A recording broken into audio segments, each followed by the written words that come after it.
Bonjour à tous, bienvenue dans ce septième épisode des Storyboards. Alors aujourd'hui on va faire un épisode un peu spécial, vu qu'il en reste encore qui n'ont pas terminé leur attestation, ou peut-être même certains qui n'ont pas commencé. On va faire en quelque sorte un épisode spécial attestation. Donc, je regarde l'heure qu'il est vite fait. Alors, donc oui, on va faire un épisode spécial attestation. Alors, j'entends par là, ce que j'entends par un épisode spécial attestation, je vais pas vous montrer, je vais pas faire l'attestation là, la mienne est déjà finie, vous voyez, elle est là, elle est envoyée. Je vais pas la faire avec vous point par point et tout, c'est pas, enfin, ce serait pas le jeu. Je vais juste vous montrer deux trois trucs qui pourront vous aider dans l'attestation. Alors après, je vais rien montrer de capital pour l'attestation. C'est juste des petits trucs qui pourraient vous aider éventuellement. Donc voilà. Alors, ce qu'on va faire, on va commencer par ouvrir notre petit projet. Voilà, on reprend toujours le même, hein.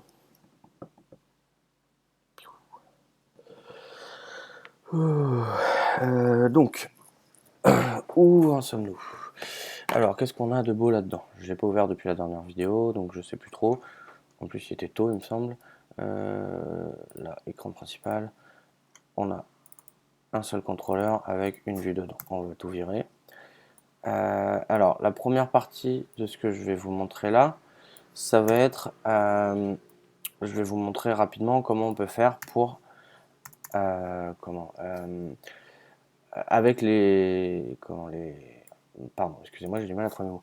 Avec les split view et les tab view, pardon. Donc un split view controller et un tab view controller, comment faire pour en gérer plusieurs, en gérer les deux suivant le device sur lequel on est, donc le split view sur iPad et le tab bar sur iPhone, comme c'est demandé en fait dans l'attestation. Je vais vous montrer comment on peut le faire avec le storyboard. Donc moi, je vais faire des trucs tout simples, mais voilà. Donc l'idée principale quand on va utiliser un tab bar et un split view, c'est qu'on va pas les mettre dans le storyboard eux. Ce qu'on va faire, c'est qu'on va les... Enfin, il n'y a pas d'intérêt en fait quand on les met dans le storyboard, si on démarre pas par celui-là ou qu'on suit pas chemin de navigation en passant par le storyboard, etc. Ils vont nous emmerder comme vous allez voir. Donc du coup, ce qu'on va faire, c'est qu'on va les gérer manuellement. Mais par contre, les contrôleurs qui sont dedans, on va les dessiner dans le storyboard. Du coup, on va pouvoir s'enlever le gros du boulot en utilisant le storyboard et on aura juste 5-6 lignes de code à rajouter pour l'endroit où on choisit euh, si on met dans un split view ou dans un tab bar. Alors, moi, ce que j'ai fait dans mon projet, c'est que j'avais un écran d'accueil en fait. J'avais un écran d'accueil donc qui permettait de choisir un joueur, tout ça.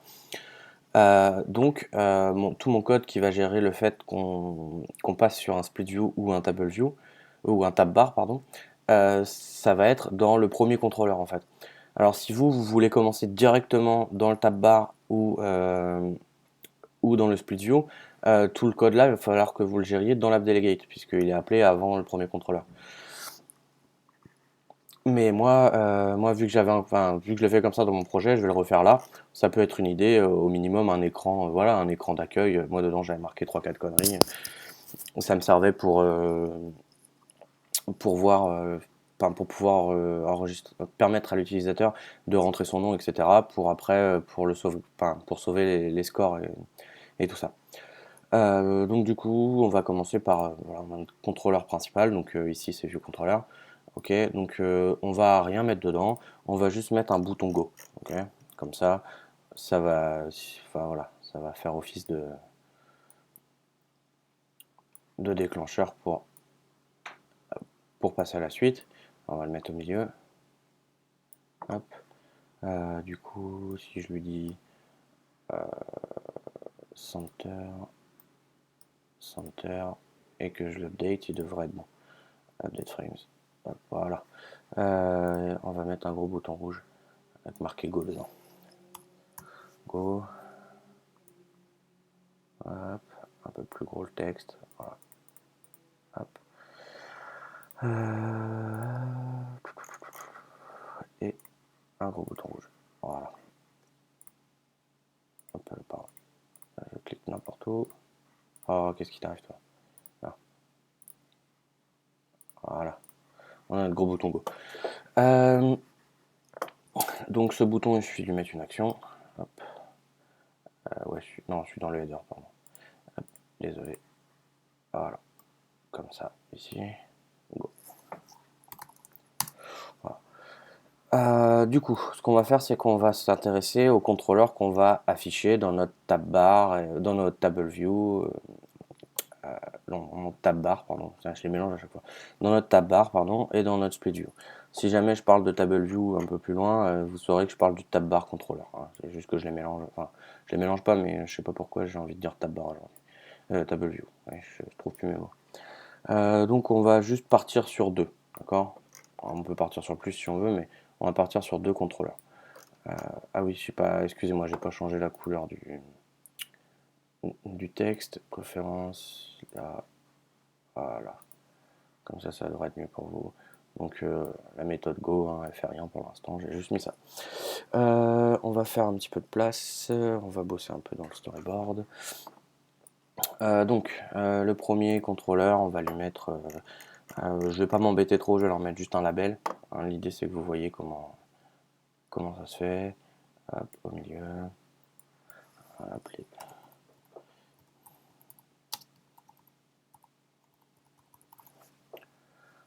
hop. Voilà. Donc vous voyez là, je drague. Je ne sais pas si je l'ai déjà montré ou pas, mais vous pouvez mettre des contraintes directement en tirant l'élément, donc avec un clic droit et on tire ou alors CTRL-clic. Et vous voyez ce qui se surligne là, par exemple, c'est la vue principale. Et ici, je peux dire que je veux qu'il y ait une taille égale ou un ratio, le même ratio, tout ça. Ou alors je peux lui dire que je veux qu'il soit centré ou que je veux sauvegarder l'espace. Donc leading c'est à gauche et trailing c'est à droite ou l'inverse, je sais plus. Oui. Donc là, moi ce que je veux c'est qu'il soit centré. Hop là, pardon. Et centré aussi comme ça. Voilà. Du coup, on peut le mettre à jour. Voilà. Premier contrôleur et on va juste faire ça. Voilà. Tic. Hop. Hop. Voilà. Second contrôleur. Voilà. Donc là, on a nos deux contrôleurs qui sont bien là, avec nos labels. Je ne vais même pas leur donner de classe puisqu'on n'a pas besoin. Tout ce qu'il va falloir leur donner pour que ça puisse marcher là, c'est leur donner, pardon, pas un titre, leur donner un storyboard ID. Donc on va l'appeler bah tiens, number one et l'autre on va l'appeler number two. Voilà.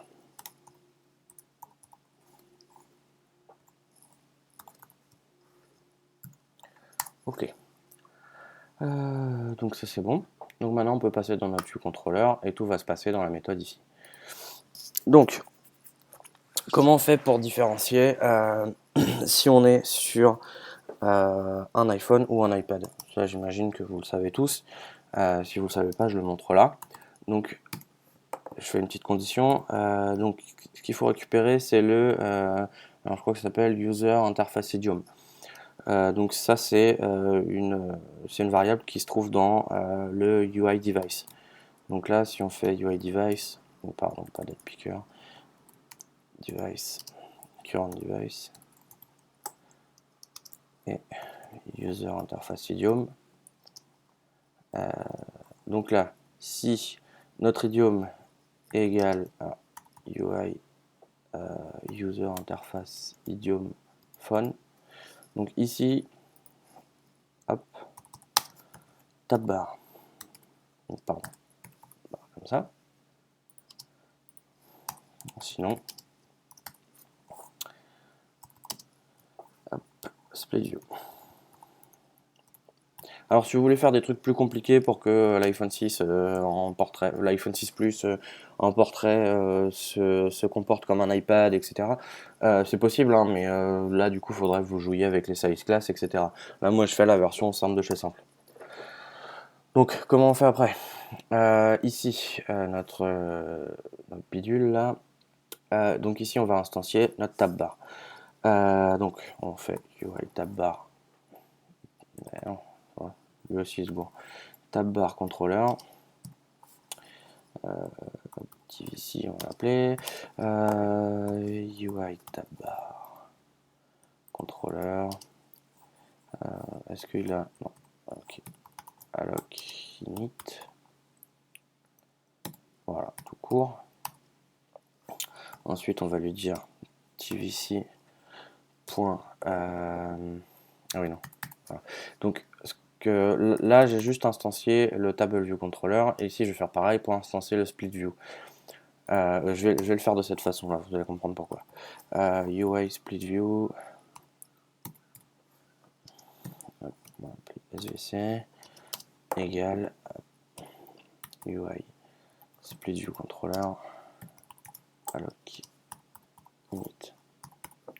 Ok, donc là ils sont instanciés tous les deux. Alors la méthode pour les afficher, on va le demander qu'ils se mettent modal, de façon modale, donc qu'ils prennent tout l'écran en slidant par le bas. Vous savez, c'est les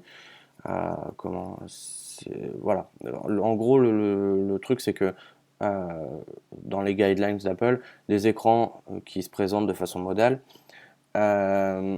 c'est des écrans qui sont importants et qui doivent bloquer l'utilisation des autres écrans. Là, en l'occurrence, c'est le cas.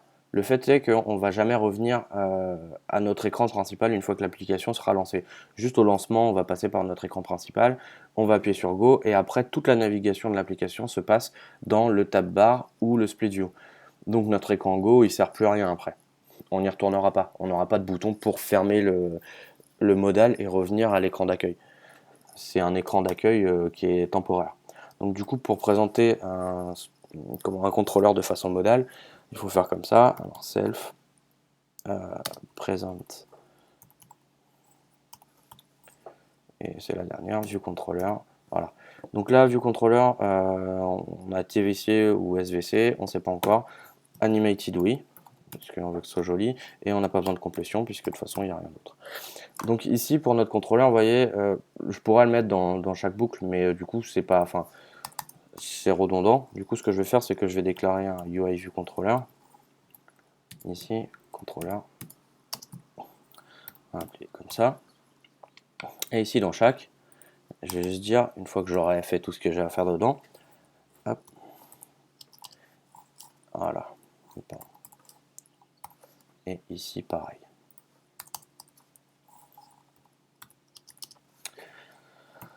Hop, voilà. Du coup, ça pose aucun souci puisque tab bar controller et split view controller, c'est des classes qui héritent de UI view controller. Donc ça pose aucun problème de les transposer là-dedans. Et du coup ici, voilà, de les passer comme ça. Donc ici on a notre dernière ligne. On y passera de toute façon. Si on est sur un iPhone, soit sur un iPad, on sait qu'on passe dedans. Donc voilà. Et donc il y a un autre truc qu'on va faire, qu'on soit sur un iPhone ou sur un iPad, c'est instancier nos deux contrôleurs qui sont dans notre storyboard. Donc du coup, on peut les instancier ici déjà. UI View Controller, on va l'appeler VC1. Donc on instancie comme on fait d'habitude, comme je vous ai montré la dernière fois, en passant par le storyboard. Instancier, voilà, comme ça, en lui passant l'ID. Donc ici c'était number one. Voilà. Et on va pas s'emmerder, on va faire ça. Voilà, comme ça. Tac. Oui, bah c'est normal. Hop. Voilà. Donc là on a nos deux contrôleurs. Donc comment ça se passe? Bah concrètement comment ça se passe? C'est pas super compliqué. Que ce soit tab bar controller ou split view controller, ils ont tous les deux une propriété qui s'appelle view controller et qui contient les view controllers qui présentent. Je sais même pas si c'est pas. Attends, on va regarder dans la doc rapidement. Je sais même pas si c'est pas une variable qui est présente dans view controller, UI view controller. Du coup, ça nous économisera de lignes de code. J'ai pas l'impression. Attendez. Non. Bah, écoutez, le plus simple encore, hein, c'est d'essayer. Non, il n'y a pas. Donc c'est spécifique soit au tab bar, soit au split view. Donc on va faire ça. Donc la variable viewController, comme je vous disais, vous voyez, c'est un NSArray. Donc il suffit de lui passer un NSArray. Donc oui, ça on le voit. Je ne sais pas si vous avez déjà, enfin si vous avez l'habitude d'utiliser l'autocomplétion et la petite aide ici, mais dans l'autocomplétion et dans la petite bulle d'aide là qui s'ouvre en faisant Alt-clic sur quelque chose, vous voyez quand je fais Alt ça surligne avec le petit point d'interrogation, du coup je clique dessus, ça l'ouvre. Donc là on voit que c'est pas ça va, enfin ce qu'on va lui envoyer va être copié, mais c'est pas un read-only ou un truc comme ça, donc on peut lui assigner quelque chose directement ici. Donc du coup, c'est exactement ce que je vais faire. Mon tab bar contrôleur, je veux qu'il ait les deux contrôleurs, qu'il présente les deux contrôleurs là. Donc du coup, j'ai juste à lui les passer dans le tableau. Un, hop, voilà. Et le truc, c'est que alors, on peut même voir ce qu'ils disent dedans. Voilà, le root view controller display by the tab bar interface, ok. Et du coup, split view controller, il fait la même chose. Le view controller. Et du coup, je sais pas ce qu'il marque dedans lui. The array of view controller managed by the receiver. Donc voilà, vous voyez, c'est pas. Et du coup, bah là, on lui passe exactement la même chose. Alors c'est dommage que ce soit pas une méthode qu'ils héritent tous les deux du view controller. J'aurais pu économiser une ligne de code, mais bon, c'est pas une ligne qui est très violente, donc ça va. Hop. Donc là, j'ai envoyé ça. Et là, en principe, si déjà je build là. Attendez, pourquoi il met un warning cette voiture? Qu'est-ce qui arrive? Voilà, il n'y a plus de warning. Du coup, si je build là, on devrait voir que ça fonctionne. Alors, je vais juste faire un truc pour que ça soit un peu plus visible. Je vais aller là, je vais... tac. On va en mettre un en rouge et un en vert. Alors, désolé, ça pique un peu les yeux, hein. Ok, on va builder ça. En fait, le problème qui se pose quand on essaye d'instancier un split view ou un tab bar euh, qui est défini dans le storyboard mais qu'on instancie dans le code ou un truc comme ça, c'est que il chouigne parce que il veut que les contrôleurs soient instanciés avant de l'appeler. Donc du coup, il n'y a plus l'intérêt de le mettre dans le storyboard puisque de toute façon, il faut instancier ces deux-là à la main. Donc c'est pour ça que je le fais comme ça enfin que je le fais comme ça quoi, de cette façon-là. Voilà. Donc là, ah bah si, voilà. Là, donc là, on est dans un split view. Donc vous voyez, bon, j'ai pas de navigation controller, donc j'ai pas la barre en haut avec le bouton. Mais si je swipe, vous voyez que on voit mon premier contrôleur et mon second contrôleur. Ça dépend de l'ordre où je les ai mis dans le tableau. Si je les avais inversés, le master aurait été le vert là, et le detail aurait été le rouge. Pardon, je me suis trompé, c'était sur ce bouton là. Vous voyez, là j'ai tourné l'iPad et ça me le montre bien comme ça. Et donc si on l'éteint et puis qu'on va mettre ça sur un iPhone 5, hop, en principe, si j'ai pas fait de conneries, il devrait me le mettre dans un tab bar. Alors on va voir un truc qui va être pénible, c'est que voilà, dans mon tab bar, il met pas les icônes. Ah, il m'en a mis qu'un seul d'ailleurs. Pourquoi il m'en a mis qu'un ce coin? Ah, bah non. Ah, d'accord. Il m'a mis les deux, mais vous voyez, il a pas mis les boutons. Alors ça, les boutons, dans le storyboard, je sais comment on le met. Et dans le code, je sais plus. On va le mettre dans le storyboard. Alors, dans le storyboard, je sais comment on le met, mais c'est un petit peu nul. Enfin, vous allez voir. Euh, comment... Alors, attendez. Je vais me pousser un peu de là. Et je vais glisser un tab bar controller. Hop là. Donc, il vient avec ces deux contrôleurs. On s'en fout, on les dégage. Voilà. Et du coup, notre tab bar controller, hop, on peut le lier avec les deux. Donc ça c'est pareil, hein. Enfin, c'est comme un navigation controller, un contrôle drag, et vous voyez, donc on a des push, etc. Et on a la relationship segue ici qui est view controller. Donc c'est le tableau dans lequel on vient de les glisser manuellement. Là voilà, c'est comme ça qu'on le fait là. C'est juste que si on le fait dans le storyboard comme ça, je ne sais pas pourquoi il les charge pas vraiment directement. Attendez, je fais un peu de place ici, je vais pousser le go là. De toute façon il fait rien. Et je vais mettre ça là. Et donc vous voyez qu'ici maintenant ils ont les petites barres là. Et on peut changer on peut leur assigner quelque chose directement dans le storyboard. Là, vous voyez le badge, système icône, système item. Alors, par exemple, on va lui mettre pas mort parce que c'est moche. Celui-là favorite, on va l'appeler title, on va l'appeler number one. Voilà. Ah oui, merde, si je mets, une image, enfin, si je mets un titre perso, il me met une image. Attendez, j'ai peut-être des images. Hop, on va ouvrir ça. Yop, ressources. Alors, ouais.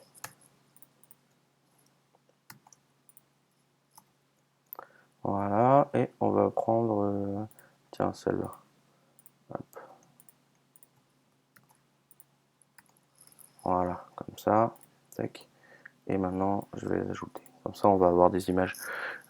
Ça sera un peu plus joli. Désolé, je travaille sur l'autre bureau, c'est pour ça que vous voyez rien. C'est normal. Ah, ça fait 59. Hop. Voilà. Bon, on a nos petites icônes maintenant. On va pouvoir aller là. Donc, image. Facebook. Et l'autre, il s'appelle, je sais plus. On va le trouver. On l'a affiché. Pile. Voilà. Donc là, si je le build comme ça va pas poser de problème, ils vont rester, je pense. Si je vire le tab bar, je sais pas s'ils vont rester. On va regarder. Wait and see. Go. Voilà, vous voyez. Donc là, alors lui, je lui ai pas mis de nom celui-là, donc il s'appelle item, mais number 2. Et maintenant, il me semble que si je fais ça, enfin si, pardon, si je vais sur le tab bar ici et que je le dégage, il me semble qu'il garde. Alors, on va tester, je m'en souviens plus, hein, mais je pense qu'ils doivent les garder. On va voir ça tout de suite. Voilà, vous voyez, ils les ont gardés. Parce qu'en fait, quand vous définissez les icônes là, c'est par rapport au contrôleur en question. C'est pas par rapport au tab bar. C'est pour ça que même si je dégage le tab bar, il les garde. Parce que c'est comme le titre ou ce qui s'affiche dans les boutons d'un navigation controller. C'est pas le navigation controller qui gère ça. C'est le contrôleur vers lequel il pointe. Enfin, c'est le contrôleur qui est présenté sur l'écran avant. Et pour le bouton retour, c'est le contrôleur qui était avant, en fait, celui qui est plus bas dans la pile. Donc voilà, ça c'est bon à savoir. Donc vous voyez, si on veut le faire en graphique, on peut le faire comme ça. Sinon, je pense que dans le... Il est où mon simulateur là-dedans, moi dans le code, enfin, on peut le faire totalement dans le code aussi. Pardon. Voilà. Donc là, vous voyez, si on le tourne, ça tourne, pas de souci. Et là, si je l'éteins et que je rebuild sur iPad, ça va pas poser de problème. Parce que du coup, enfin, ça fait toujours partie du contrôleur, mais vu que c'est pas affiché, il l'affiche pas. Vous voyez? Hop.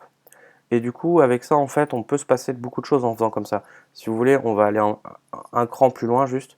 Ce que je vais faire, c'est que je vais product, c'est où? Merde, je sais plus, je sais jamais où c'est. Il y a un editor, embedding, machin, voilà, navigation controller. Là, hop, editor, embedding, navigation controller. Ah, je vais aller un cran plus loin. En fait, je vais vous montrer que toute la gestion du split view et du tab bar, elles sont gérées là en fait, dans les 4 lignes de code qu'on a rajoutées quoi.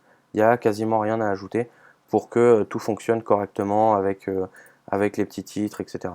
Donc là, ce qu'on va faire juste, on va enlever nos storyboard ID ici, ok, hop, et ici, ok, tac, et on va les mettre dans les navigation controllers ce coup-ci. Parce que du coup, quand on va instancier dans notre split view, on veut instancier le navigation controller complet. Comme ça, on aura la barre en haut. Et puis comme ça, si on veut mettre des pages après, ben, on peut. Si on veut faire des segways, tout ça, on peut. Donc là, hop, number 2. Youp. Voilà. Donc là, concrètement, si on le fait comme ça, là, ça va marcher, mais il va nous afficher les barres et puis il n'y aura rien dedans, quoi. On peut le tester là. Vous voyez que j'ai absolument pas touché au code, hein, j'ai juste changé les. Voilà. Là, ça marche toujours, il nous affiche ça, et puis on peut. Voilà, moi ce que je veux, enfin, si je voulais les barres là, c'était pour pouvoir mettre de une un titre dessus, et de deux le petit bouton pour bouger là. Donc c'est ce qu'on va faire maintenant. Euh, et après, je vous montrerai un truc cool que j'ai trouvé du coup en faisant mon projet. C'est plutôt sympa. Je vous expliquerai après. Du coup, ce qu'on va faire, c'est qu'on va aller là déjà. On va leur mettre un titre. Voilà, donc number one et number two.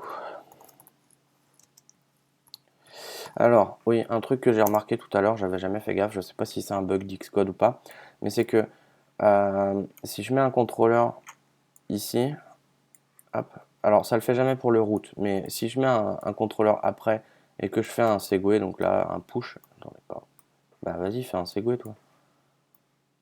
Jean-Michel Truc. Ah putain. Bon, il veut même pas faire de push. Euh, Si je lui mets un bouton, peut-être il va vouloir faire un push. C'est juste un test, hein, voilà. Si je fais un push comme ça, il me met bien la barre, il l'affiche, mais ouais, là je clique comme un malade dessus et je peux absolument pas mettre le titre en fait, il me laisse pas le mettre. Et ce qu'il faut faire en fait, c'est que ici vous avez un bidule là, navigation item, vous le glissez dedans et après vous pouvez foutre le titre. Je comprends pas le concept le root view du navigation controller il le fait. Par contre dans les autres contrôleurs il faut le foutre à la main. Donc c'est un peu nul mais bon c'est comme ça.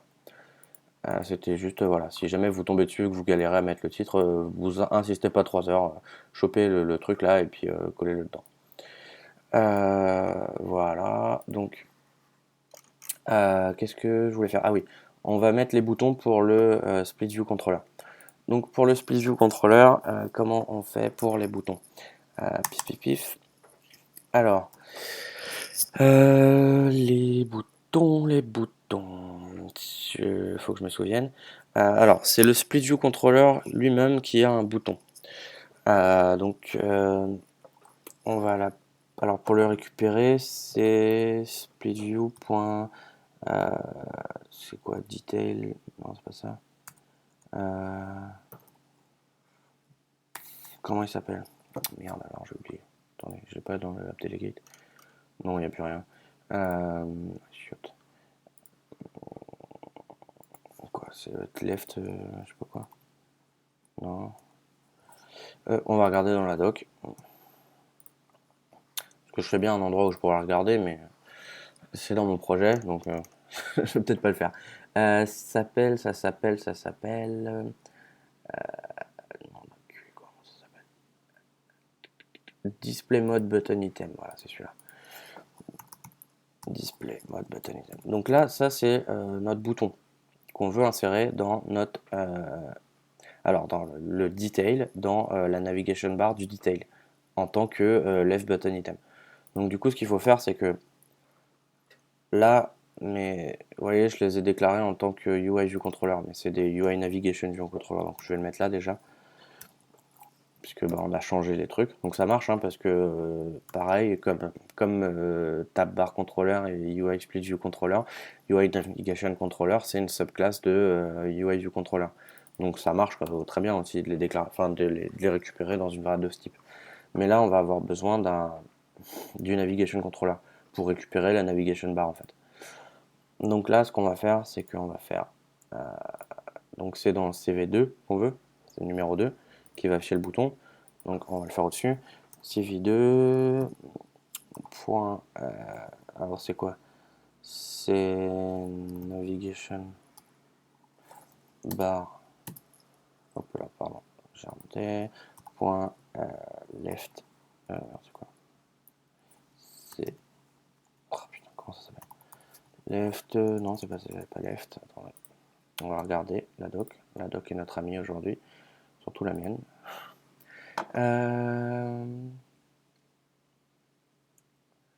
Ça a pas l'air d'être dans la... Ah si, c'est dans item. Non, c'est juste le tableau. C'est pas ça que je veux.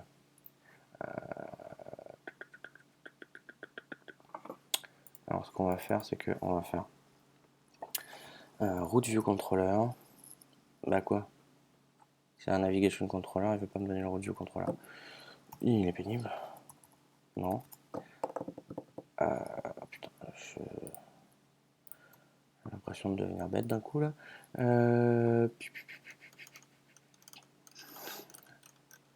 Non, c'est pas ça. Toolbar, Show View Controller.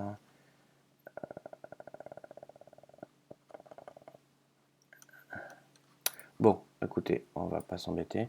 Je vais juste l'ouvrir dans une autre fenêtre, dans l'autre écran, comme ça vous le verrez pas. Hop. Yop, raté. Du coup, contrôleur. Ici. Voilà. Alors, comment je l'ai foutu là? Je l'ai fait tout à l'heure pourtant. Tab bar, split view. Top view controller. Ah, bordel, c'est possible. Donc, oui, bah. Hein. Donc, top view controller, c'est. Voilà.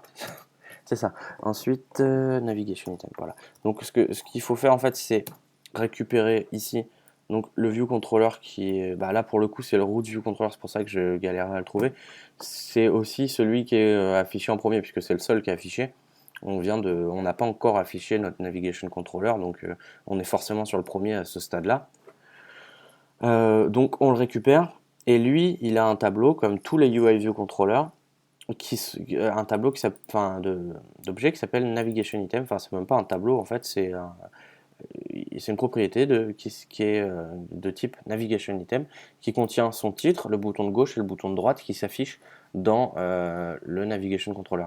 Et il a aussi un tableau qui doit s'appeler toolbar items ou tab bar items, l'un ou l'autre. Et on va regarder. Hop. Tab bar item, voilà. Et c'est là où vous lui spécifiez l'icône et le nom, etc. Vous générez un tab bar item avec l'image que vous voulez, le nom que vous voulez. Comme ce que j'ai fait tout à l'heure dans le contrôleur en trichant un peu et en mettant mon tab bar et en enlevant. Donc là, c'est navigation item qu'il nous faut. Et après, il nous faut le left bar button item. Voilà. C'est ça, égal. On va faire revenir celui-là à côté. Voilà. Et juste avec cette petite ligne-là, il va nous afficher le petit bouton pour ouvrir ici, voilà, celui-là. Et vous voyez que quand celui-ci est ouvert, il ne l'affiche plus. En fait, il est en dessous, mais ça, c'est un pop-over. Donc quand on clique, il l'enlève bien. Et en principe, si on tourne, vous voyez, il ne l'affiche plus.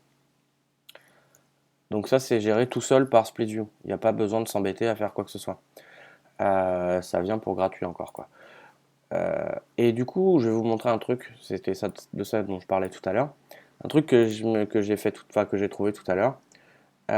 C'est moi dans mon cas par exemple, mon master detail dans mon split view, c'est un table view.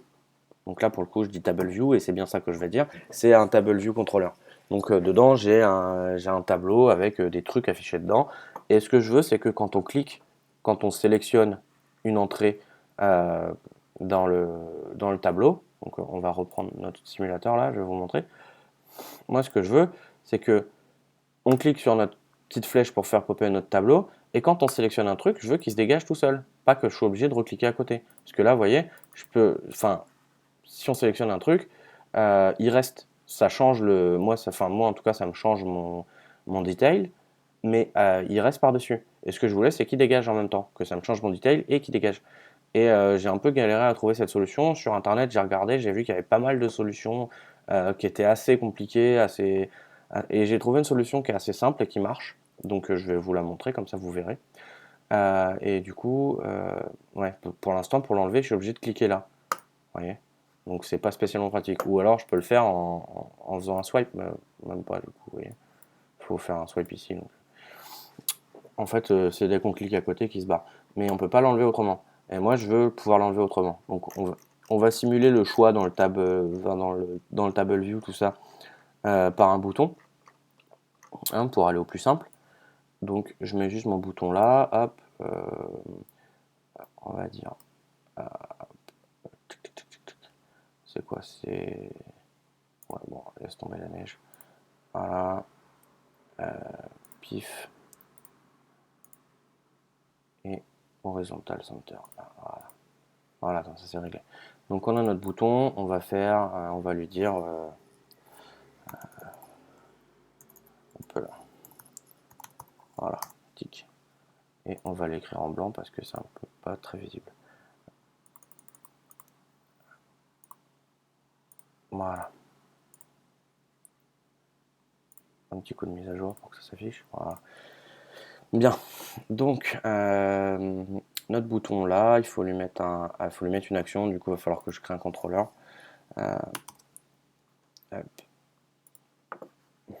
Donc, on va l'appeler number one.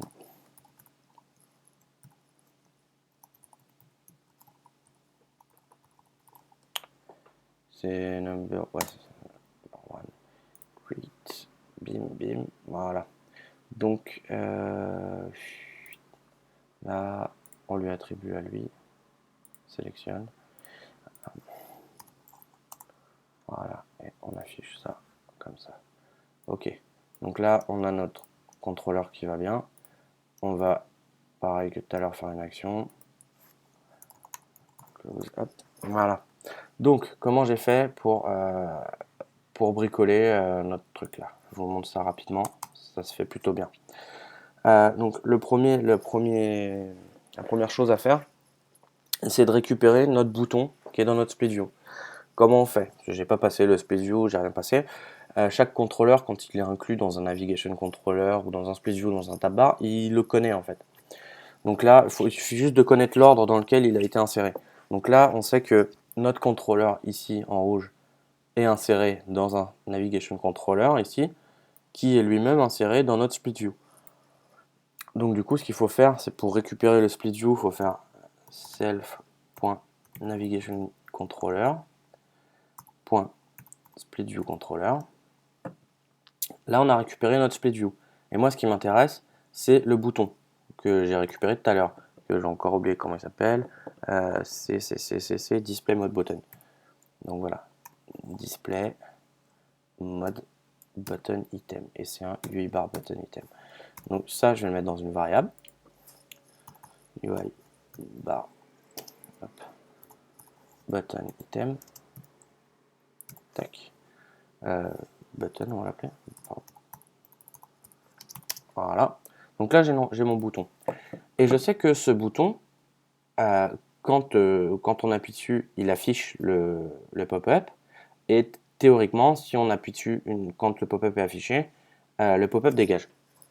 C'est exactement ce que je veux. Du coup, le bouton close, on pourra appuyer dessus que quand le pop-up sera affiché. Donc ça tombe bien. Du coup, ici, ce qu'il faut que je fasse, c'est que je demande au bouton. Donc en fait, je ne vais pas demander au bouton. Dans les boutons, vous enregistrez quand vous instanciez un bouton, par exemple, de façon programmatique, à un moment ou un autre, si vous voulez qu'il puisse intercepter une action, vous faites un add target un action. Et ben ça, c'est des variables qui sont publiques dans le bouton. Donc si je fais bouton.target, j'ai la classe qui répond. Alors je sais pas quelle classe c'est, je pense que ça doit être UI Split View Controller, mais je sais pas, peut-être c'est autre chose. Mais je m'en fous pour le coup. Là, je l'ai la target. Et la target, je veux qu'elle exécute l'action de cliquer sur le bouton. Donc ce que je peux lui faire, c'est perform selector. Alors la plus simple, hein, on n'a pas obligé. Voilà. Perform selector with object. Pourquoi il y en a deux? Non, celui-là. Perform selector. Merde, c'est pas une background que je veux. With object. Oh putain, on trouve. Là, celle-là. Perform selector with object. Donc du coup, le selector ici, c'est le button.action. Vous voyez, le type selector. Et with object, on va passer le bouton. Voilà. Et là, on appelle la méthode natif du bidule. Alors ça doit retourner quelque chose, mais j'ai peut-être sélectionné la mauvaise méthode. On va voir de toute façon s'il n'est pas content, il va cracher. Mais en principe, ça marche. Alors moi, j'ai pas appelé celle-là, j'en ai appelé une autre, j'ai pris la première qui venait. Mais je pense que ça doit marcher. Hop. Bim, gagné. Vous voyez, c'est pas spécialement compliqué. Et si je flippe ici, vous voyez, mon bouton fermé, il sert juste à rien. Donc il suffit de détecter après. Ici, quand vous êtes en landscape, par exemple, moi c'est dans le cas d'une sélection. Dans ma sélection, je mets à jour systématiquement mon contrôleur ici. Et quand j'appelle toujours l'action de fermer, sauf que si l'action de fermer, enfin si on est en landscape, l'action de fermer fait rien, du coup bah ça fait rien juste. Donc ça pose pas des problèmes majeurs euh, et ça fonctionne bien. Donc c'est plutôt cool, vous voyez. Comme ça maintenant j'ai un bouton ici pour fermer. Alors je pense que Perform Selector il devait y en avoir un autre dans le tas, hein. Si on remonte dans la liste qu'il me proposait, il y en a un qui renvoie rien. Ah bah on peut même faire ça, regardez. Ah mais je pense que c'est une action avec un bouton. Du coup celui-là doit pas marcher. Perform selector with object, with after delay, with object, in background, on main thread. Alors tout ça c'est des méthodes. Sinon ce qu'on fait c'est que on laisse celle-là. Comme ça c'est bien, je vais vous montrer un autre truc. Donc là ça renvoie une variable de type ID. Ce qu'on va faire c'est que on va faire une variable de type ID qui va s'appeler Toto pour le coup, on s'en fout. Donc là, si je fais ça, il gueule, vous voyez, il met unused variable Toto. Et ben, ce qu'on peut faire, c'est qu'on peut faire un truc du genre, hop, pragma, alors c'est quoi? C'est, bougez pas, je l'ai fait ailleurs, mais je l'ai fait. C'est ici, hop, unused, ok.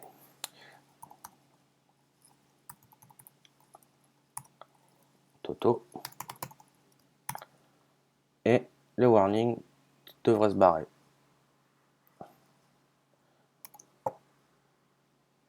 Non, il n'en a rien à secouer. Ah oui, parce que c'est pas la bonne, mais c'est pas ça qui me chaugne. Écoute, m'embête. Ah, il est pas content. Moi, on va mettre celui que j'aimais moi. Au moins, il met pas de warning pourri. Du coup, moi, j'avais mis celui-là avec le délai. Donc ici, c'était, je rappelle, button.action with object button after delay 0. Voilà. Juste, je lui demande de le faire tout de suite et sans délai. Du coup, comme ça, il arrête de casser les pieds. Voilà. Voilà. Il est content. Vous voyez, ça fonctionne et ça prend une ligne, 2 lignes. Donc c'est plutôt pas mal. Putain, il fait chaud chez moi, pardon. Donc ça c'était la première partie de ce que je voulais montrer. Comment instancier Navigation Controller et Tab Bar en fonction du device. Et ensuite le gérer. Donc vous voyez, je vais remettre le code à l'écran. Hop. Voilà, je le remets à l'écran si quelqu'un veut regarder ou la voir, prendre une screenshot pour le voir. Voilà. Vous voyez, c'est pas un code qui est très compliqué. Ici, j'instancie les deux contrôleurs et ensuite j'ai juste à les passer dans des tableaux. Vous voyez, même la partie du tableau, je pourrais générer un tableau plus haut et puis passer le même tableau partout. Donc c'est vraiment pas compliqué. Et ensuite, je le présente de façon modale. Mais si vous voulez le présenter, si vous voulez faire un push et que vous êtes dans un navigation controller, vous pouvez. Alors, par contre, c'est pas conseillé dans les guidelines de mettre ni un de mettre un tab bar ou un split view par-dessus un navigation controller, c'est pas conseillé. En principe, le tab bar ou le split view sont censés être la racine de l'arborescence des contrôleurs. Donc si vous le mettez comme ça, de façon modale, ça pose pas de problème puisque c'est, comme je vous disais, ça bloque. Il n'y a pas moyen de revenir autre que en le faisant manuellement dans le code. Donc ça pose pas de problème par rapport à ce qu'ils expliquent dans les guidelines. Par contre, si vous l'intégrez dans un navigation controller, il va totalement vous déconner les barres, les navigation bars, etc. Et pareil, si vous le mettez dans un tab bar controller, enfin dans un autre tab bar controller ou un split view, ça va vous foutre le bordel. C'est des éléments en principe qui sont censés être la racine de la navigation et qui sont censés gérer toute la navigation dans votre application. Donc là, comme c'est le cas, essayez de ne pas l'intégrer dans un navigation controller, mais vraiment de le mettre en premier, quoi. Ou alors, comme je l'ai fait là, vous voyez, par-dessus, une première page qui sert à rien à part à présenter la suite. Donc voilà. Donc voilà pour ça. Et ensuite, dans le forum, j'ai vu qu'il y avait des gens qui demandaient comment faire pour... alors c'était parce qu'ils devaient jouer avec le XML parser, j'imagine. Comment faire pour instancier un objet en instance qui prend du temps. Attendez, je vais essayer de retrouver la question parce que je vais pas être capable de le redire correctement. Alors, attendez, il faut que je rouvre la bonne fenêtre. C'est laquelle? Ça. Hop, c'est là. Youp. Est-ce que c'est dans... Ouais, ça doit être là-dedans. Hop. Euh, alors, euh, alors, quelle est la bonne méthode pour gérer une classe dont l'initialisation est longue et asynchrone? Comment faire pour n'appeler les méthodes de la classe que lorsque l'init est vraiment finalisé? Voilà. Alors, c'était à ça que je voulais répondre. Moi, j'ai répondu sur le forum déjà en utilisant la délégation ou des blocs asynchrones. Donc, je vais montrer les deux rapidement parce que ça fait déjà 40, presque 50 minutes la vidéo. Après, ça va être long. Donc, je montre les deux rapidement et puis on va s'arrêter là-dessus. Du coup, ce qu'on va faire, c'est qu'on va créer une nouvelle classe. Donc, on va appeler NSObject et on va l'appeler XML parser. Voilà. Hop, on cale ça là-dedans. Joseph, allez, hop, hop. Voilà. Donc, voilà, je ne vais pas le remplir. Hein. Enfin, ma classe là va servir à absolument rien. À la limite, ce que je vais faire, c'est que je vais lui mettre un timer. Hop. Du coup, je n'ai même pas besoin de voir. Okay. Donc, on va faire une méthode init.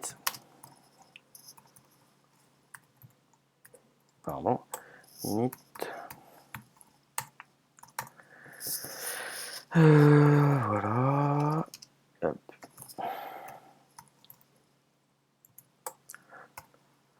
On va la mettre comme ça pour l'instant, on verra. Donc, dans cette méthode init, notre XML parser, ce qu'il va faire, je vais compléter ça, ça va me bugger sinon. Hop, voilà. Donc, notre XML parser, ce qu'il va faire, c'est qu'il va lancer un timer qui va aller au bout d'un intervalle de temps défini, attribuer une valeur à une variable publique. Donc, on va créer cette variable publique, on va l'appeler. Hop là, pardon.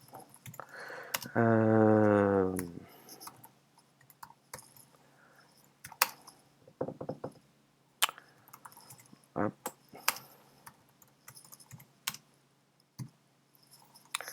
Test, on va l'appeler test. Voilà.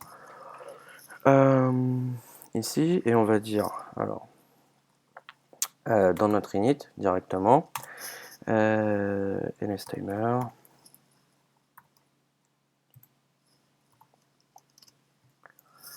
t égale, pardon, schedule timer,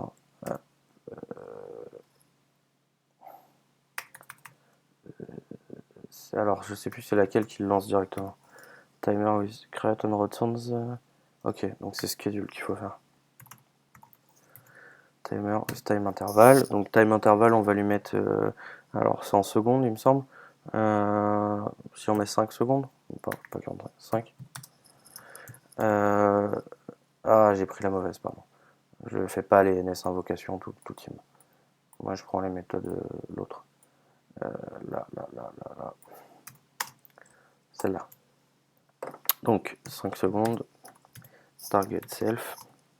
Selector. Hop.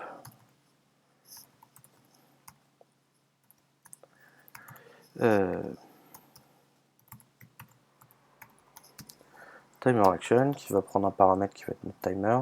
User info nil. Repeat nil. Voilà.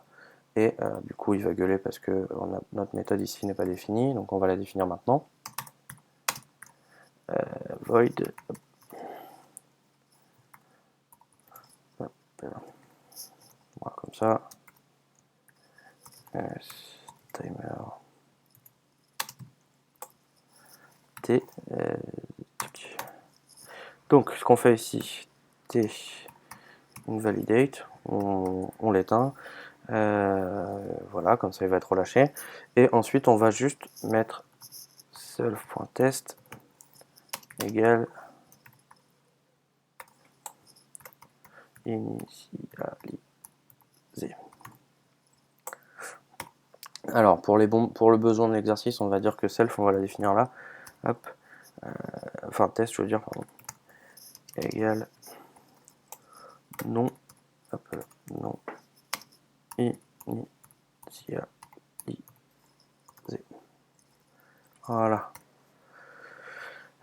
Donc si on l'appelle avant que le timer, avant notre délai de 5 secondes là, en principe notre test devrait marquer non initialisé, sinon il marquera bien initialisé. Donc ce qu'on va faire, voilà, c'est juste pour simuler grossièrement que ce qui se passe dans le XML parser quand voilà, il parse tout votre document, etc. S'il fait si vous lancez ce processus dans l'init, c'est comme ça que ça va se passer, et du coup effectivement vous voulez l'appeler là où votre valeur est stockée, la variable dans laquelle est stockée, une fois que c'est prêt. Donc du coup il y a plusieurs méthodes pour le faire. La première méthode, ça va être avec la délégation. Donc j'ai déjà montré comment on faisait les protocoles. On va en refaire un. Donc ici protocole, on va l'appeler XML parser delegate.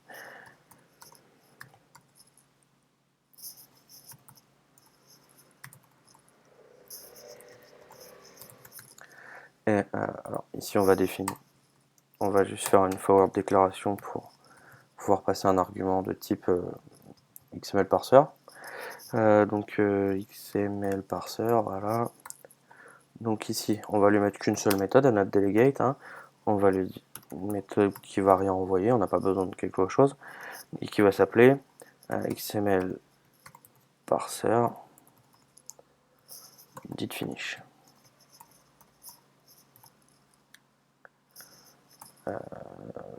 Did finish, voilà, on s'en fout. Hop, et on va lui passer comme argument XML parser. Voilà.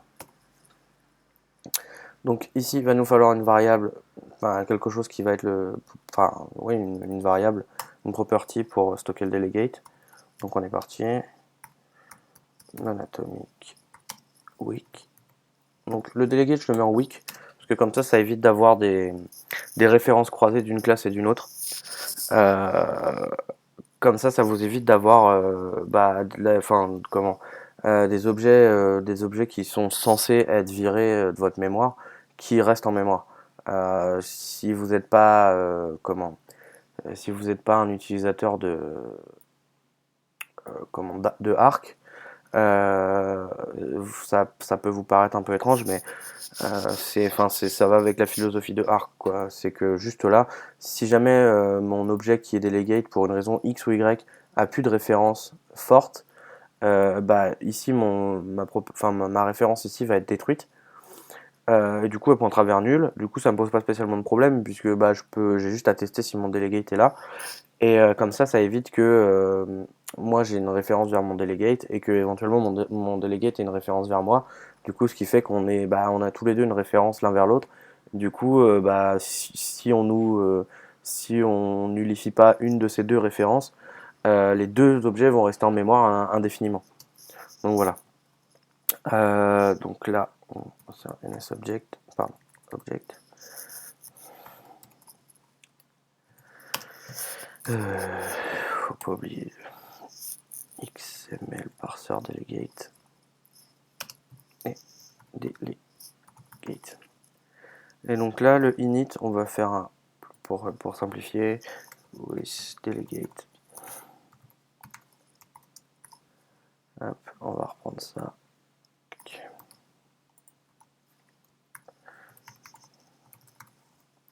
Voilà. Et ici,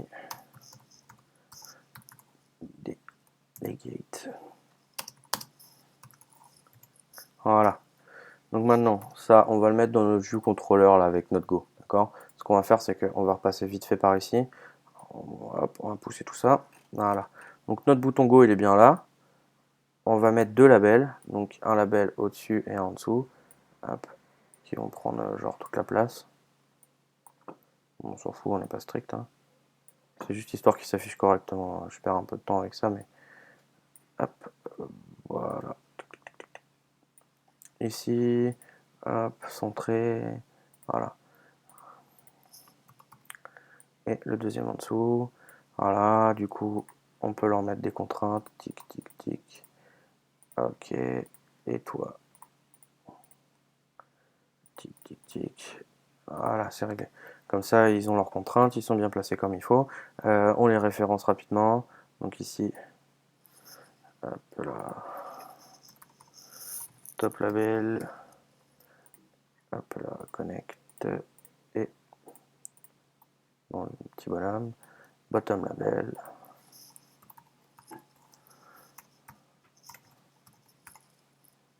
Tac, voilà, comme ça c'est réglé. Du coup, voilà, on a juste besoin de ça. Ensuite, j'ai oublié de faire un truc. C'est juste que cette méthode init, il faut la mettre en public. Voilà. Donc je l'ai juste mis dans le header. Voilà. Hop. Donc, je vais fermer ça. Notre view controller. Dans Go, on va enlever tout ce qu'il y a dans Go.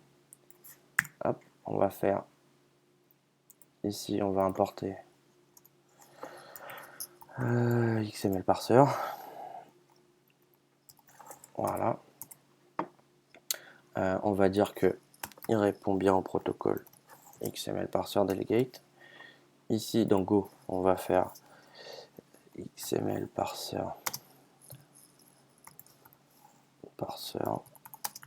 égale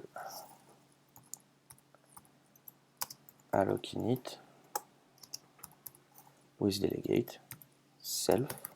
Voilà, donc comme ça on a bien défini notre delegate. Ce qu'on va faire, c'est que dans notre label du haut, on va marquer notre valeur tout de suite, et dans notre label du bas, on va marquer notre valeur une fois qu'elle sera initialisée correctement, donc avec la méthode du delegate. Donc ici on va faire top tout ASCII, non pas du tout, top label, j'ai oublié self, c'est pour ça, top label .text égale parser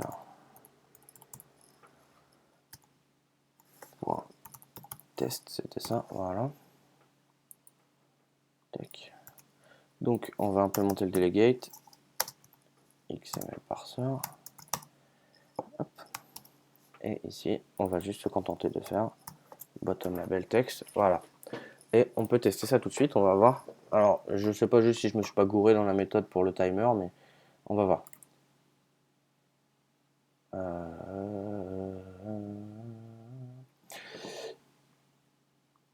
Voilà, je crois que j'ai pas lancé le timer, ça doit être pour ça. Alors, je vais le garder de côté celui-là, mais hop, je crois pas.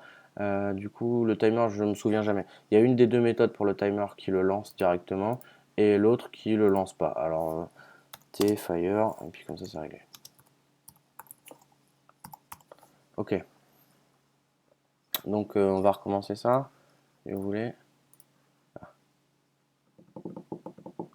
Donc, 1, 2, 3, 4. Tu passes pas dans le truc, toi, au bout d'un moment? Non, non, non, non, non, non. J'ai dû me gourer dans le timer. Qu'est-ce qui se passe? Ok. J'ai dû faire une connerie, hein, attendez. Je pige pas. Hop, hop là, excusez-moi, j'ai cliqué sur le bouton. Là. Second, the number of seconds between fringe of the timer, une seconde. Nanana. Ça renvoie un timer, donc c'est bon.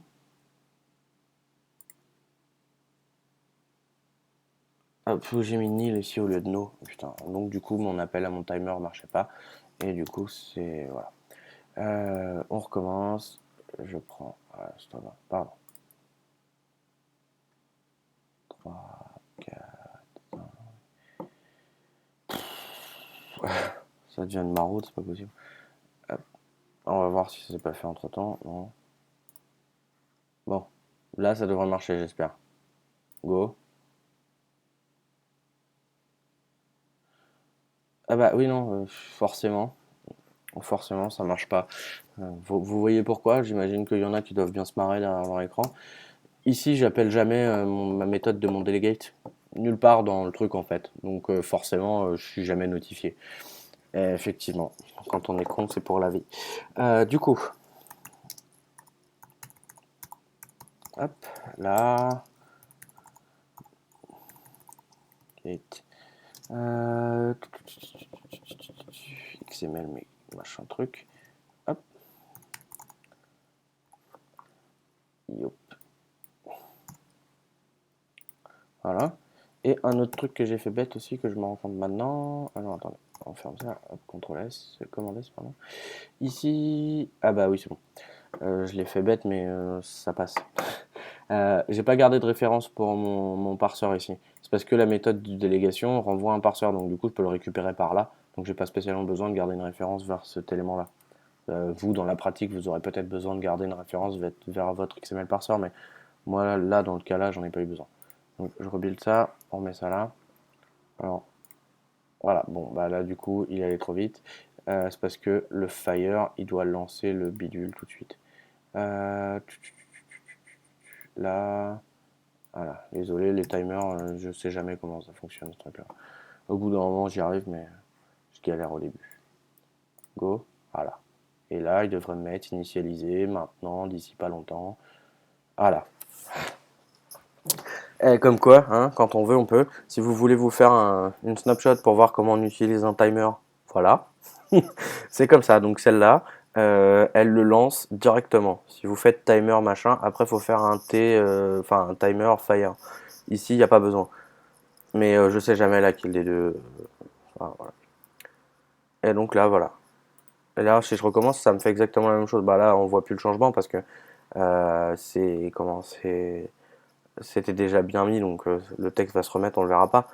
Mais si je relance, vu que ça me relance un nouveau parseur et que ça le réinitialise neuf, ça marche de la même manière plusieurs fois. Donc, ça c'était la première méthode. Et la deuxième méthode que je vais vous montrer ici. Alors, pour les besoins de l'exercice, là, je le fais.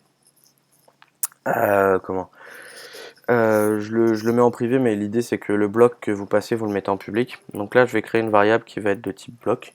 Je sais plus comment on définit un bloc. Putain, chiotte. Mais c'est pas compliqué quand on sait pas. Il suffit de regarder une méthode où on envoie des blocs. Donc ici, on va faire un truc UIView. Hop. Il n'y a pas du wiki ici. Tac. Dans quoi il y a des blocs bon, je vais aller là, on s'en fout. Là. Désolé, une petite seconde. Hein. Animate. Voilà. Alors, hop, hop, hop. C'est le chapeau chinois et après, ouais, ok. C'est ça. Je sais jamais comment on stocke les blocs, etc. C'est à moitié du C, à moitié de l'objectif C. J'ai jamais fait de C, donc c'est un peu le bordel. Du coup, non atomique. Donc, si je me trompe pas, c'est comme ça. Bloc. Là, il a. Ah si, gueule, il est pas content. Expected. Bah là, c'est bon, non? Expected, point virgule, at end of declaration block list. Ouais, ok. T'es pas content parce que. Oh putain. Ok, il veut pas. Je sais où j'en ai, bougez pas. Heureusement que j'ai d'autres projets où je l'ai déjà fait. À chaque fois, ça m'arrive et du coup, je recherche à chaque fois. Donc maintenant, j'ai mes petits réflexes. Je récupère dans mon ancien code. Ici, je dois avoir des blocs. Voilà.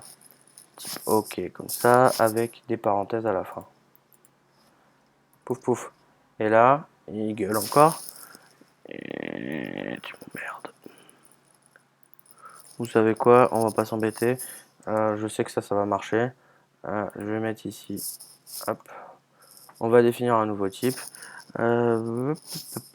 Void completion de leur type. C'est très bien ça comme type en plus. Et du coup, ici, on va l'appeler void completion de leur type. Et là, il devrait. Punaise, mais c'est pas possible. M'emmerder combien d'années ce truc là. Bougez pas, hein, je suis en train de regarder à côté comment je les ai stockés les autres, mais et je les mets dans un tableau, mais ça marche pareil, hein. Ah, faut mettre ça entre parenthèses. Ouais, c'est juste pour ça en fait, c'est parce que je suis à moitié con. Euh, Bah non, faut pas mettre ça entre parenthèses, il s'en fout. Bon, bah je sais pas, il me saoule. Ah oui, si, d'accord, c'est parce que je l'ai défini là en privé. Ok, bon bah là pour le coup, je vais me faire jeter des cailloux à force. Là maintenant, il devrait arrêter de me casser les. Sans déconner! Ah mais merde.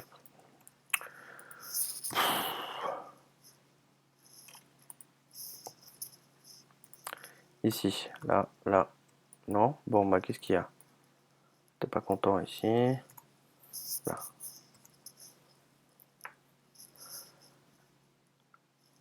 Oui, c'est ownership or storage attribut. Ah oui, d'accord, faut mettre. C'est ça? Il va arrêter de me gonfler? Ok, bon bah voilà. Merci Arc. Bon, donc passons. Du coup, j'imagine que si vous n'êtes pas obligé de faire ça. Si, déjà, si vous connaissez le C, vous aurez trouvé depuis longtemps et vous vous foutez de ma gueule. Et si vous connaissez pas le C, je pense que en mettant ça comme type, enfin genre un truc du genre, je sais pas. Honnêtement, regardez comment on fait pour pour des, enfin, pour mettre une variable. Moi en général, vu que j'y arrive jamais, que ça me gonfle à chaque fois, je définis des types. Donc là, c'est un void. Et en général, je m'en définis trois. Donc j'ai un void, j'en ai un qui renvoie, enfin avec une string en argument, j'en ai un avec un tableau en argument. Et voilà. Et après, je me les colle dans un helper quelque part dans mon projet et je les ai à chaque fois. Oui. Et puis quand je fais un nouveau projet, je fais comme là, je les récupère comme. Voilà. Du coup, comme ça, vous avez un type qui est défini et vous pouvez passer des blocs dans ce genre de type. Donc là, on va copier cette méthode maintenant. Donc vous inquiétez pas pour le warning qui met là, c'est juste parce que le timer, je le mets dans une variable, mais j'utilise pas la variable. Donc voilà. Ici, on va faire init with block à la place. Deux points, donc on va faire quoi void machin truc. Voilà. Ok. Donc self block égale block. Et celui-là, on va l'appeler timer, l'action, on va l'appeler timer action 2. Voilà. Puisque du coup, il ne faut pas qu'il nous fasse la même chose. Et il faut qu'on définisse l'action du coup. Hop là. J'ai copié une colle une fois de trop, pardon. Donc en principe, si on met juste un 2 là, il devrait se taire. Et ensuite, ici, on va faire.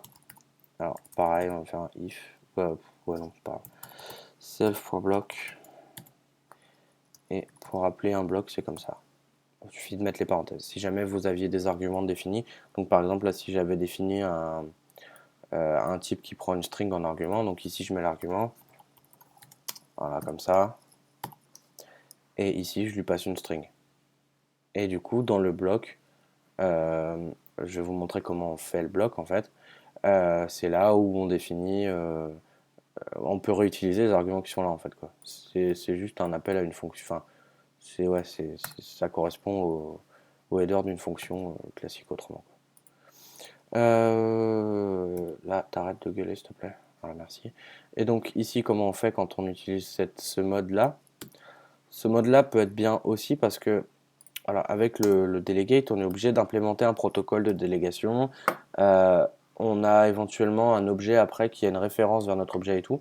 Donc au niveau au niveau côté générique en fait, c'est un tout petit peu moins générique en utilisant les délégations.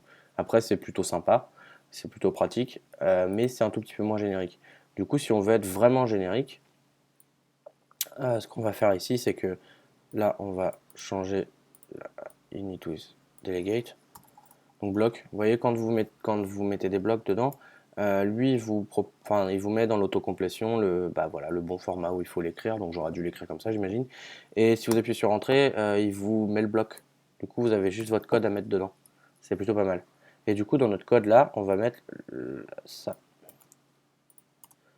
Donc notre code il est défini ici enfin notre bloc il est défini là. Donc on a accès aux variables qui sont à l'extérieur du bloc. Alors des fois faut faire des bridges etc pour pas que ça soit pour pas que ça garde des pointeurs et que ça reste en mémoire indéfiniment et puis que ça vous fasse des memory leaks. Mais mais là c'est bon. De toute façon mon parseur je suis le seul à avoir référence à lui. Et lui a référence au bloc, du coup ça va foutre la merde je crois. Ce que je vais faire c'est que une fois que j'ai appelé le bloc, je vais le mettre à nul. Comme ça devrait pas mettre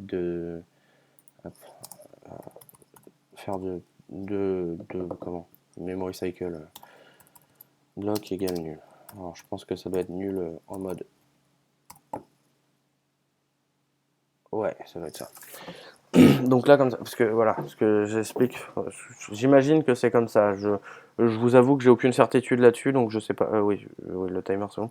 Je vous avoue que j'ai aucune certitude là-dessus, donc je sais pas si c'est exactement comme ça que ça se passe, mais le truc, c'est que si dans mon XML parser, j'ai une référence vers un bloc, pareil, donc là, self.block, et que dans mon bloc, j'ai une référence quelconque à ce XML parser, donc là, par exemple, dans mon view controller, j'ai fait voilà, je fais référence à mon parser pour récupérer la valeur de test.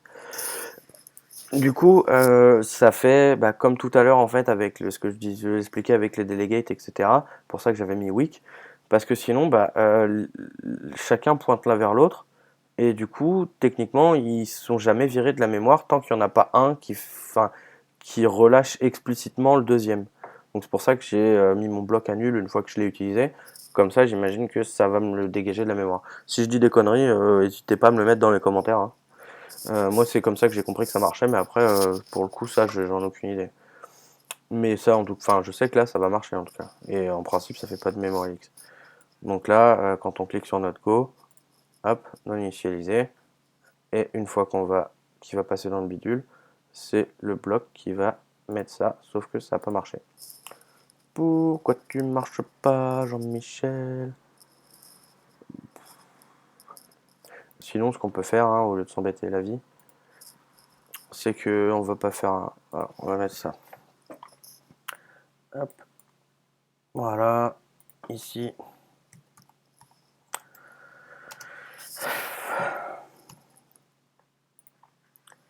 Ok.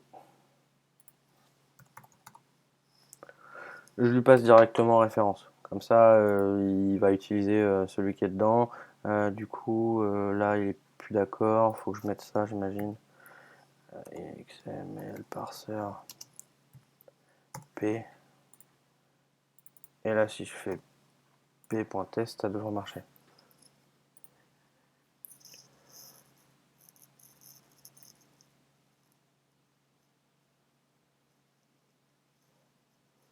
Voilà, ça marche.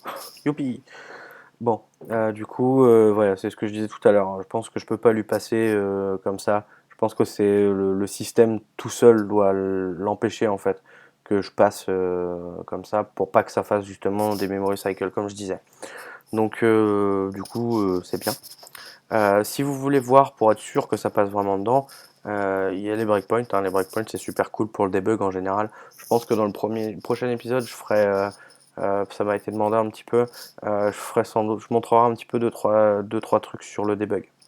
Et genre, vous voyez là, si on veut voir que ça passe là-dedans, je vais mettre un breakpoint dessus et on va voir que il va passer dedans à la fin du timer et pas maintenant. Là, je définis juste ma fonction, vous voyez, il s'est pas arrêté. Et en principe, il va s'arrêter genre maintenant. Voilà.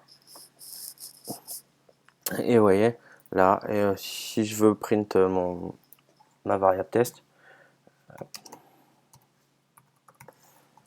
voilà, vous voyez, mon test il est bien initialisé, c'est ce qu'il va mettre dans mon bidule, et voilà, c'est gagné. Hop, et vous voyez, ici, et hop là, la doc qui s'ouvre par-dessus, c'est cool. Voilà, et donc, voilà, c'était deux des méthodes qui existent. Alors sur le forum, j'ai vu plein d'autres exemples de plein d'autres méthodes que je connais absolument pas. Donc il en existe une pelletée, hein. Donc c'est pas celui-là, c'est pas celui-là. Il en existe une pelletée, donc écoutez, c'est à vous de choisir celle que vous préférez. Moi je sais que j'utilise souvent les deux là que je vous ai montré, soit les protocoles, soit les blocs. Ça dépend après de ce que je fais. Euh, voilà. Après, le tout, c'est d'essayer de faire les choses de façon assez claire pour que ça reste lisible. Parce que dès qu'on commence à faire des trucs comme ça devient vite le gros bordel. Avec des morceaux de fonctions qui sont exécutés à un moment, d'autres morceaux qui sont exécutés à un autre moment, des blocs et des blocs dans des blocs. Et au bout d'un moment, ça devient rapidement le bordel. Donc, faut pas hésiter à mettre un peu de commentaires et puis à peut-être documenter un petit peu le fonctionnement global du truc. Dire voilà, la fonction totale c'est tout ça, avec tel bloc qui fait ça, puis après à tel moment il y a tel autre bloc qui est appelé, qui fait cette partie-là, etc. Honnêtement, pour vous, si vous avez besoin de revenir sur votre code 2 mois après, ça peut être une bonne idée de le faire. Parce que sinon, ça devient vite la galère à traquer, savoir exactement qui fait quoi quand ça déconne. C'est encore plus compliqué qu'avec juste des fonctions, et etc. quoi. Là, ça prend une toute autre ampleur puisque, vous voyez, là j'ai un bout de code qui est exécuté dans une autre classe qui est écrit là, et j'aurais pu l'écrire encore ailleurs, etc. Donc ça devient vite le boxon. Mais bon. Et donc, ouais. Je pense qu'on va s'arrêter là pour aujourd'hui. La prochaine fois, je vais quitter ça. La prochaine fois, dans la prochaine vidéo, du coup, comme je disais, j'essaierai de faire un petit peu comment de debug rapidement pour montrer deux trois petites techniques qui peuvent être utiles dans le debug. Alors, le test unitaire, j'en fais rarement, donc je pourrais pas trop vous expliquer. Je peux vous montrer un petit peu comment débugger une interface. Euh, et puis autrement débugger en règle générale le code en utilisant bien les breakpoints et deux trois fonctionnalités sympas de Xcode. Et je pense qu'on reparlera peut-être un petit peu de blocs et tout ça aussi pour vous montrer deux ou trois autres trucs sympas. Donc voilà. En attendant, bah écoutez, je vous souhaite un bon courage pour l'attestation. Et puis j'espère que les deux trois trucs que je vous ai montrés pourront vous être utiles. Et puis voilà. À plus tard.